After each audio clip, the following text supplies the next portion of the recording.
picha ya pili. Sijui wa nyuma mnaona. Bibi jo tena usiku uje na kesho kawasimulie tena watu. Zile siku nimeona askari wa Kirumi jana. Haleluya. Amen. Askari wa Kirumi ukimwangalia miaka hii huwezi kumkuta kama vile. Ila Paulo alikuwa anafundisha makirikiri. Zinaitwa makirikiri. Makirikiri waliiga itakuwa. Watu wa nyakati za zamani waliiga. Pia walikuwa na vazi viatu kama vile, ambavyo vilikuwa vinawasaidia kwenda mbele. Wanaweza wakatembea umbali mrefu kwa sababu miguuni ana nini? Ana viatu. Lakini pia alikuwa na ngao. Ngao ilikuwa nzima. Endapo akishambulia, ni anaweka ngao. Akishambuliwa anaweka ngao. Lakini akitaka kushambulia anashambulia na nini? Na unaweza kuona silaha nyingi ambazo alizokuwa anavaa askari wa Kirumi zilikuwa ni za kujilinda zaidi kuliko za kushambulia. Kama umegundua, umeona kofia iliyoko kichwani? Kwani ilikuwa inashambulia hiyo? Alikuwa ni kwa ajili ya ulinzi. Na unaweza kuona hata ile gamba gumu ambalo nimesema alikuwa akilivaa, ilikuwa ni kwa ajili ya nini? Ya ulinzi. Ule mkanda ule ulikuwa unafunga ni kwa ajili ya kushikilia silaha, lile dude ambalo linamkinga lishike vizuri lisiachie. Sawa? Ni kwa ajili ya ulinzi.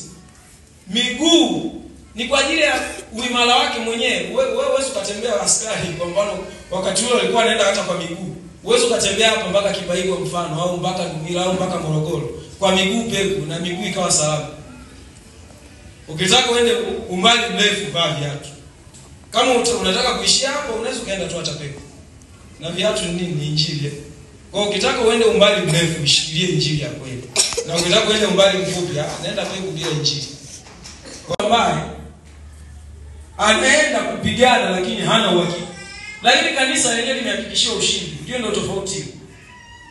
Na unaopigana naye hakuna kingine anachotumia, anachoweza ni labda kudanganya. Akikudanganya amekuidi na tumejadili uongo wake siku zote mbili. Bwana Yesu asifiwe. Amen. Kwa hiyo anasema kwa hiyo twaeni silaha zote ili muweze kushindana siku ya nini? Ya uovu. Sasa watu wanadhani siku ya uovu labda ni siku ya mwisho, si ndio? Siku ya uovu sio siku. Kila mtu anaweza kukutana na siku inayoitwa siku ya uovu. Kama jana niliwapa ushuhuda hapo nikasema mimi kuna siku moja nilikutana na changamoto nyumbani kwangu, si ndio? Nilikutana na changamoto. Kuna vitu ambavyo vikatokea. Kuna udhihirisho wa nguvu za giza ambao nikawa nauona kwenye familia kwangu. Sasa nisingekuwa nimetoa silaha ninazo. Ukumbuke pia Paulo alikuwa anatumia mfano wa askari ili tujifunze maisha ya askari pia yakoje. Askari huwa hajiandai siku ambayo inatakiwa pambane tu anaenda kujiandaa. Lakini angalia maisha mengi ya walokole. Wengi huwa akikutana na changamoto ndio utaona anakuwa serious sana mambo ya kiroho. Utaona ndo anafanya tafakari ya maneno,